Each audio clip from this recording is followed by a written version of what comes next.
In this video, I'm going to teach you how to register for the HSBC mobile banking app.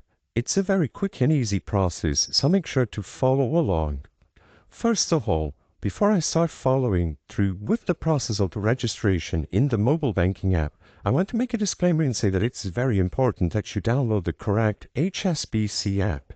As you can see, when you look for HSBC either on the Play Store or the App Store, you will first have this HSBC mobile banking app option, and you also have the specific ones for each different region. As you can see, there's one for the UK, US, France, Mexico, and Malaysia.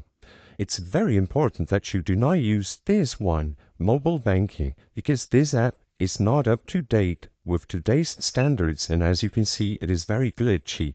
The reviews say that it's a very outdated app, so I recommend you download the corresponding one to your region. So if you live in France, go ahead and download the French app. If you live in Mexico, go ahead, download the HSBC Mexico app, and so on. I'm just going to use the US one for this video, but the process is exactly the same on all of them. When you first open up the app, you will have to agree and accept the terms and conditions, which I've done already, and you will be redirected to this page. As you can see over here, you only have these three dots at the top right corner of the screen, and you have the option Not Registered.